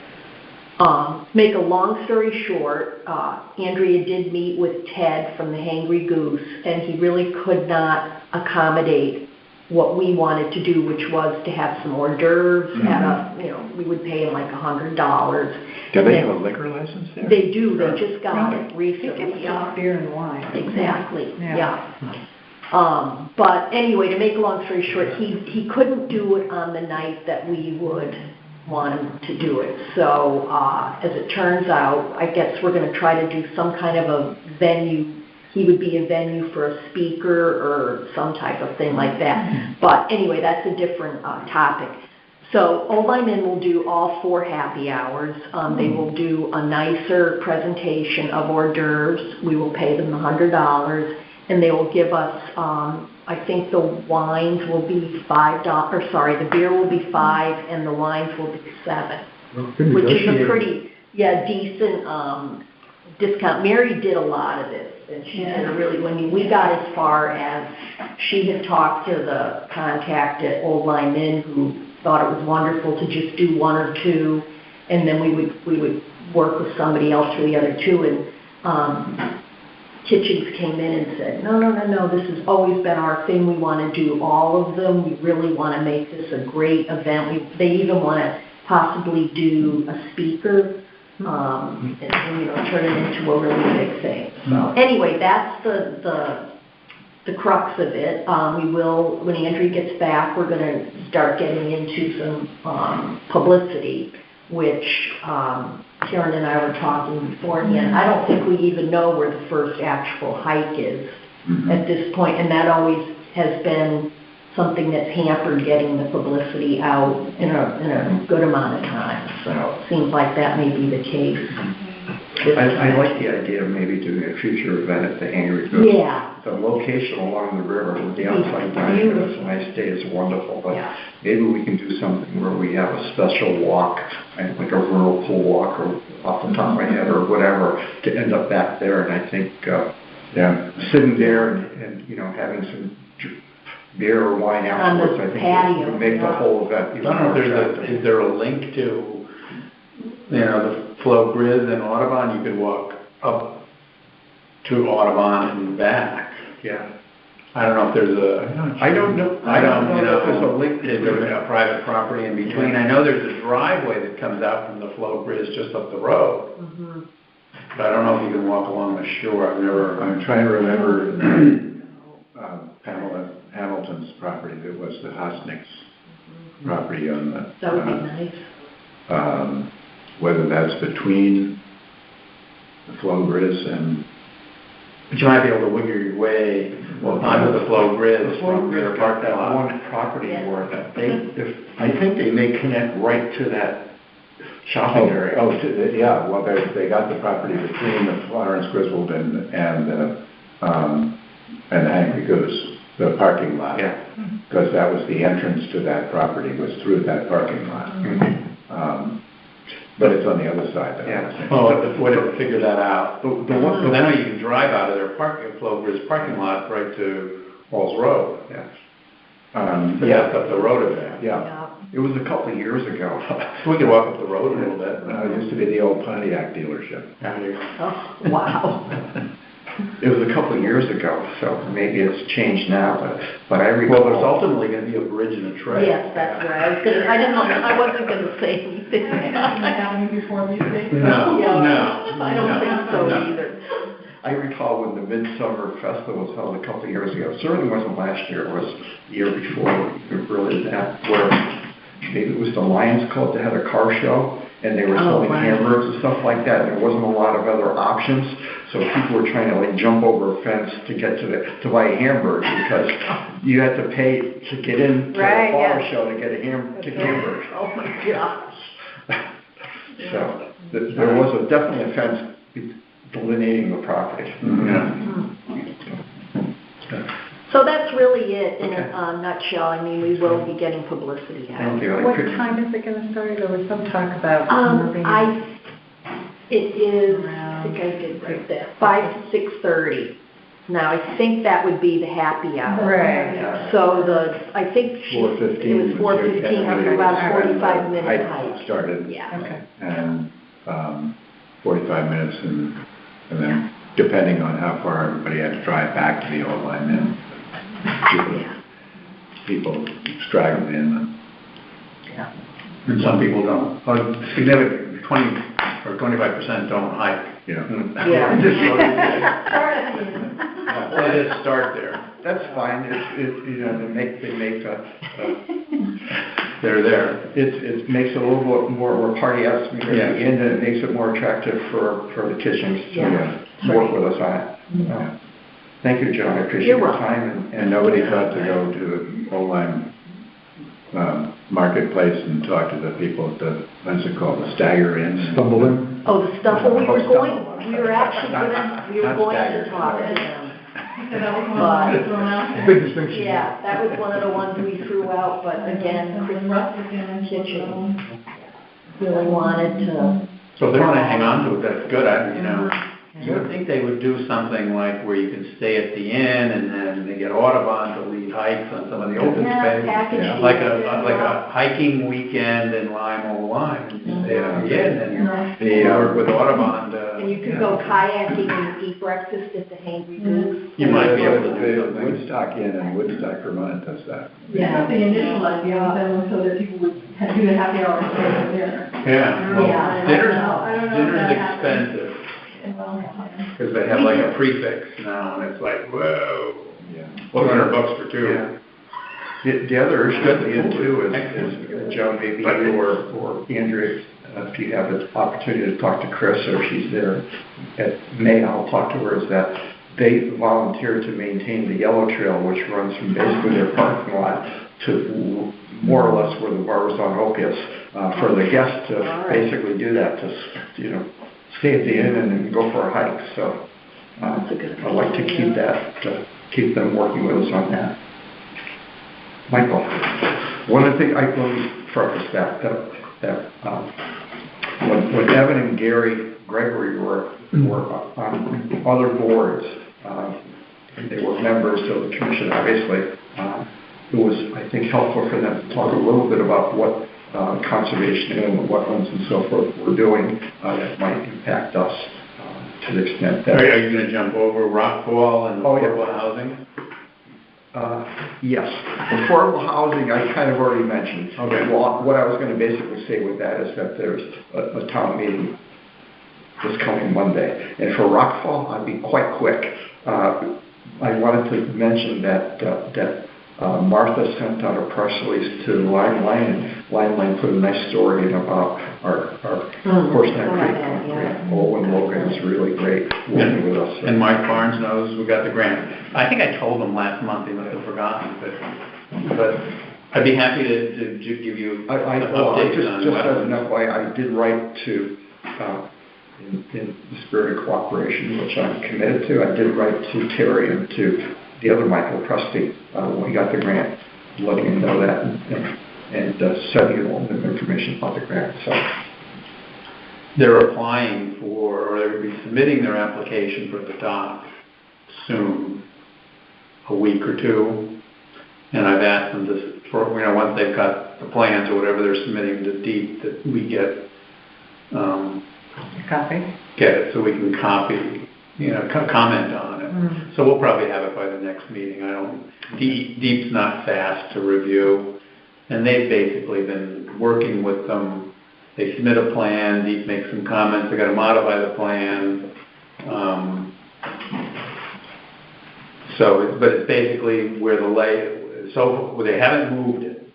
So where we've kind of had the stakes, which was the shortest place to get out to Horseneck Creek, that's staying there. There's been a lot of back and forth about can the dock be wider, because you have to turn 90 degrees, and then you're going to go down a 40 or a 50-foot ramp, and they're trying to figure out which way was it going to go, and Deep has kind of changed its mind. At first it was going to go, if you're walking down the dock, it was going to go to the left and down, but now Deep has changed the mind. Apparently it's deeper if you walk out, and the ramp is going to go towards the Black Hole River, because it's deeper wherever the dock. So it's not going to be a straight shot? It's going to be parallel. No, it has to be, because they have to allow for navigation in that narrow creek.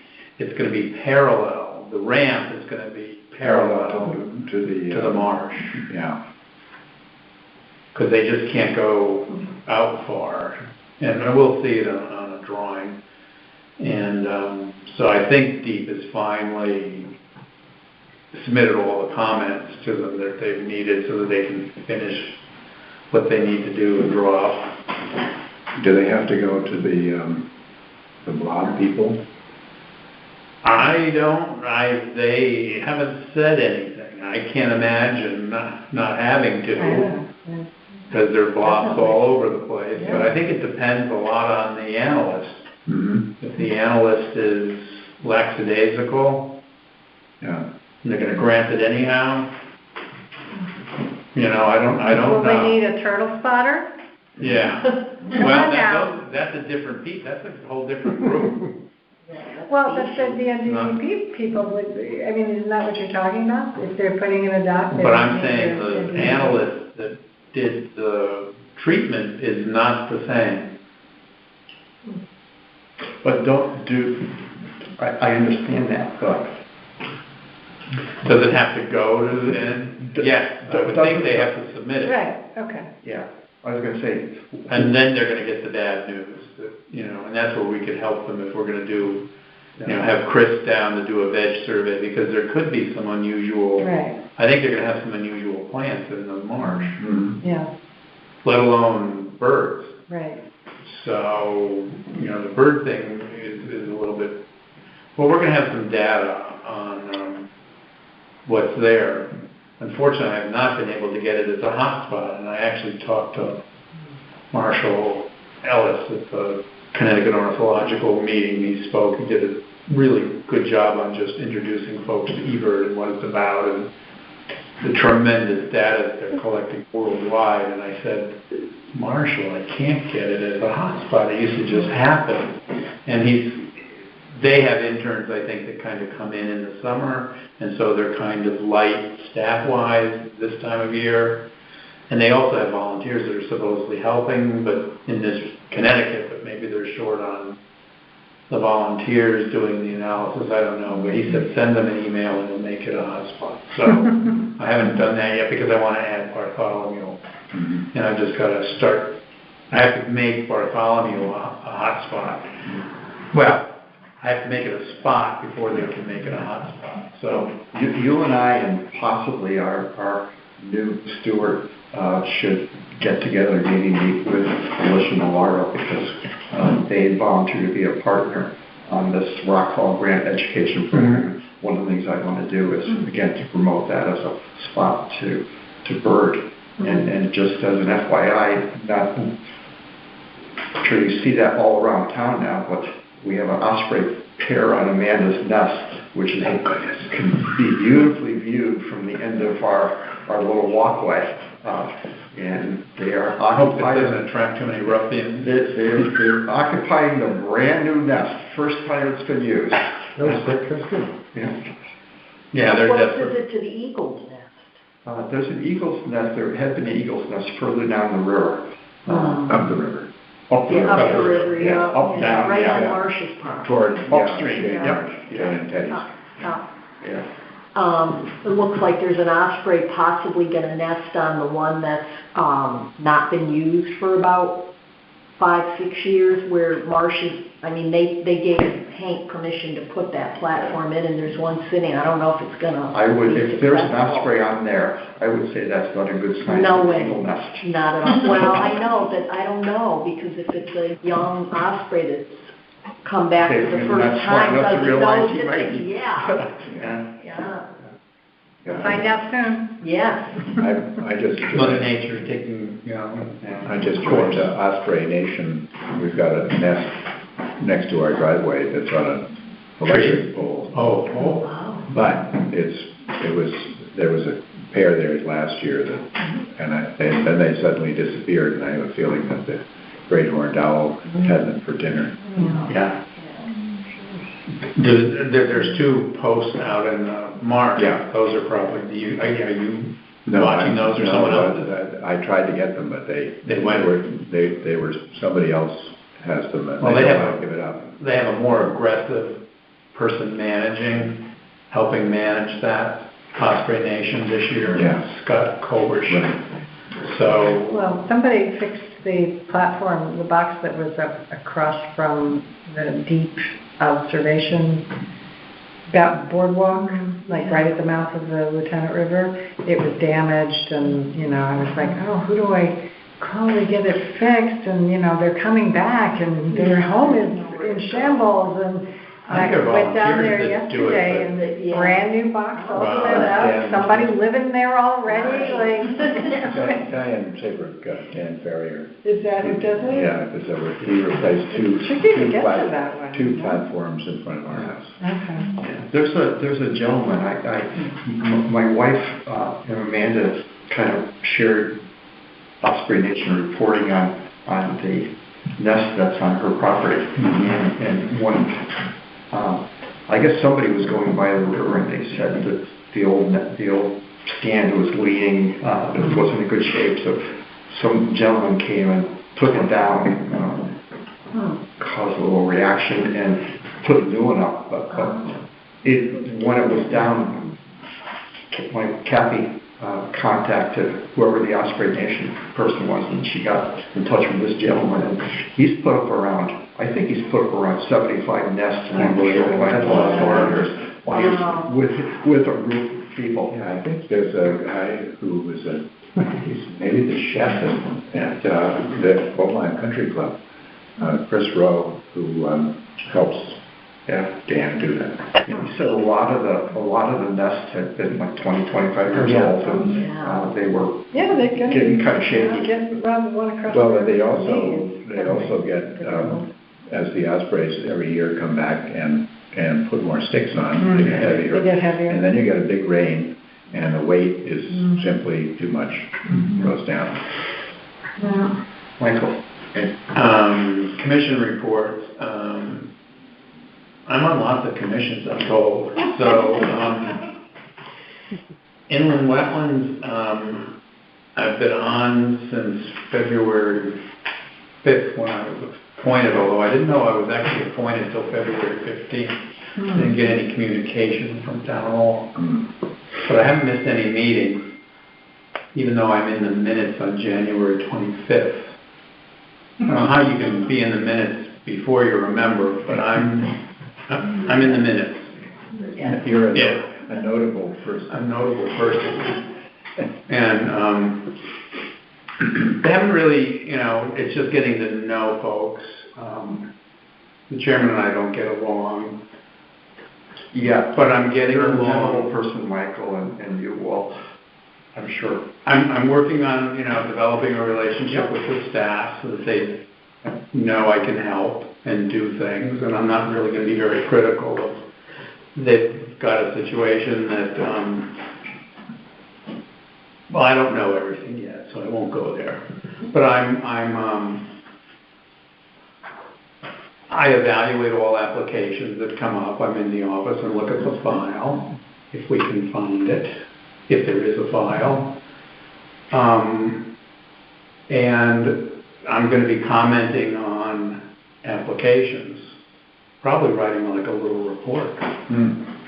Good. So I don't know how that's going to go over. I've had a disagreement on what ex parte communications are. I don't think the chair really understands it exactly, defined in Webster's, but I think I can add information about some serious things that are going on. We have a big case with the gravel pit on 3 Mile River, 308-1.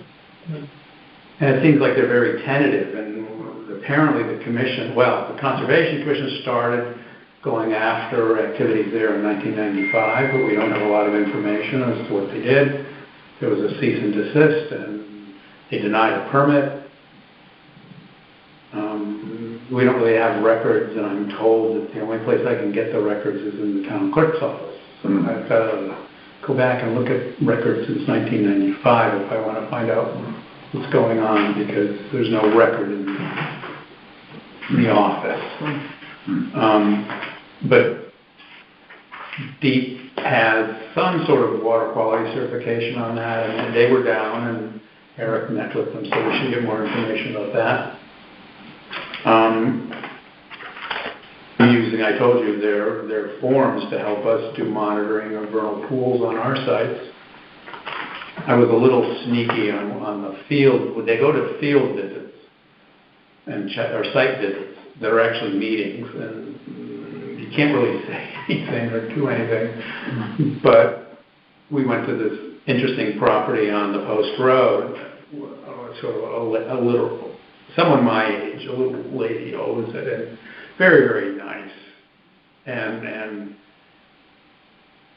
the map that sometimes comes in leaves a lot to be desired. I mean, a lot. I mean, there's like no measurements. There's no real boundaries. The wetland boundary is wrong. And that compares to other applications that have everything. A really detailed design, wetland boundary by soil scientist, and even evaluation of soils and the wetland to some degree. And I haven't figured out why there's such a discrepancy. There's no checklist. So, and I don't know how people know what to submit, or, when they have to answer the reserve over pool and stuff. But anyhow, getting back to this 117 Post Road, so I go out there, right, and there's like, I can just tell by looking, there's 3 or 4 vernal pools on the site. So that means it's a 400-foot review area, and the woman is replacing a barn. We removed the garage. I didn't say anything. They tore down the garage, and there's no erosion controls. And so, like, okay, this is fine. I asked the chairman, I said, gee, the map leaves a bit to be, we can't tell if she's going to even build it. They didn't show the corners, which was nice. So you knew where it was on the ground. Problem is the map really doesn't reflect that very accurately, and it's not a problem now. If they don't build it in the right place, or if something happens, then you've got nothing to do enforcement, right? So I said, well, why don't we require, because she's going to have to apply for a building permit, and the building permit has a checklist. Apply for the building permit, and it tells you what you need. It even requires that the wetland boundary be on there. We don't remember, where is the wetland agency? We don't have a wetland. She has the wrong wetland boundary. There's 2 wetland boundaries. People get confused because the GIS has, I think it's the old USGS topo wetland delineation. So there's something called bog in the GIS. And it's not the right boundary. We also have a soil boundary. But anyhow, there are vernal pools there. And so I asked her, did you hear any wood frogs? She says, oh yeah, they were really, really loud. So it's a potential vernal pool. I'm going to bring that up in the next meeting. None of them appeared at the training, by the way. Let's try to wrap this up. should we, Fred? I can try to be brief. Okay. I think you remember from the last meeting, Greg took over the team, he was there at the Board of Finance meeting for 4 hours. But, so yeah, they approved the budget, it's like 21,000, Yes. something, whatever. Yeah. $750, $764 actually was approved, but the key thing is that they did not approve putting money into the land acquisition fund this year. Oh. So no $75,000. Oh, they rescinded it? They chose not to. Yeah. It's never been, always thought it was an automatic thing. It's always something that Board of Finance apparently chooses to do each year. And this year, given the other expenses, apparently, Fred has informed me that they've chosen not to make the full contribution. What did you in fact do? I mean, there's no contribution at all. I thought you said it was like $100 to keep the account open. Well, yeah. There's $100 to keep the account open. Yeah, I mean, it's the senior center overrun. It's, adding a lot to the budget. And, yeah, open space is, been very gracious in giving the McCulloch property over to the affordable housing, but our budget a few years ago. But here's the thing, is that with the high school renovation coming up, the projection is that could add like $3 million to the town's budget, and not this year, but the fall next year, the 2026 fiscal year. So the point is that there's a lot of pressure on the town for expenses coming up. Yeah. And so I think we need to be a little proactive in telling people that, if you value open space, you got to speak up. And so I'm new on the board. I was appointed there a couple months ago, so I'm learning a lot of stuff. And I also have a little bit of I didn't know how to play exactly my conflict of interest here being on this commission. So I didn't really speak up too much. I don't know if that was the right thing or wrong thing to do. I'm sure that you took exactly the right path. But I think Greg is thinking about this too. We provide a lot of goodwill towards the town with this land swap donation, basically, not putting up much of a fuss for not getting money to the land acquisition fund. What we hear from the select people and the Board of Finance members is, we're very supportive of open space. Right. But, those are just words. And I can tell you the mill rate is going to be going up, and there's going to be pressure. So I think we need to be aware. Seniors and parents vote, wood frogs don't. Yeah. Well, as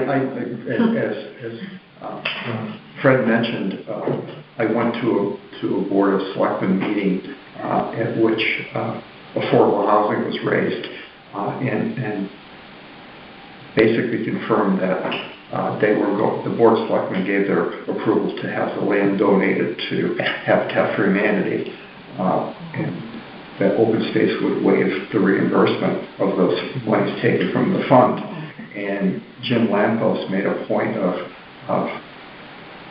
having Board of Selectmen approve a resolution that should open space need assistance with a future acquisition, the board would speak in behalf of open space. So as Fred said, it's a verbal approval, and Amanda had a verbal approval, frankly, to have the fund reimbursed upon disposition of the building envelopes from McCulloch. So one just point of view, we are going to be leaving in about 2 minutes, Martha. It's okay. I just wanted you to know I locked the middle door right in the main hall. Yeah. I'm going to lock the 2 doors over by the meeting hall. So all I have to do is hit the 1605? Yep, and make sure you don't set the alarm off. You're good. What door should I exit, Martha? You can go, I just get everybody out of the building and then I stand there and set the alarm and then you can go out any door. Just push it when you leave. Okay. So you leave Yeah, I never had to lock the door though. No, it's amazing. So many people in this town have a key to the building, they just don't know how to lock it up. All right, bye. So we're going to be coming back from our vacation. I probably will get home in Old Lyme around 1:30 Saturday morning of the 27th. And 9 o'clock on the 27th, all the board and commission chairmen are meeting for a special session with Martha from 9 to 12. So if I'm awake, I'm going to use the opportunity to chat with BJ about a little bit about how it would actually work if we need to ask for funds for an acquisition, because I'm not sure exactly how that procedure would go. And Well, the good news is the town has a very large rainy day fund that they can tap into. yeah. The bad news is they're probably going to be dipping into that to defray some of the Yeah. increased costs that are coming our way. So, The other thing I would mention is I shared with Fred some correspondence I got from Wendy Hill about what Lyme does with their open space fund. They have $1 million in their fund, and the town was going to take some of that for other uses. Mm-hmm. And as Evan probably knows, there was pretty much of a uproar, and that Oh, people shouting. The diversion of some of the funds to another use was voted down, something like 210 to 20. So, Lines are different. I was going to share that I was going to send that to the Board of Finance Chair, but Fred told me that basically the horse already left the barn by that point. But I will kind of try to start developing the dialogue with. Once the budget is approved by the finance board, it can't be, the town meeting can't add money, right? no, they can just vote it up or down. The budget. Yeah. Well, but they could reduce, usually town meetings can reduce the budget. I don't know. Is it a straight yes no vote, or can your amendments be made? I think it's just a yes, no. No, that's Like, when I've been to them, the people vote up or down. Yeah. So if it gets voted down, then they'd have to go back and, rejigger things. Well, we went through this last budget session because a motion was made to delete the guns for the police. And you can delete money from the budget by motion, but there's That might have no been the vote. school budget. No, school budget is tougher because it's different statutes. No. But you can reduce the municipal budget. I was on a town meeting for a long time. Well, Evan has to I'll go. make a motion to adjourn. I'll second. Okay. 7:03, great, thank you. Is that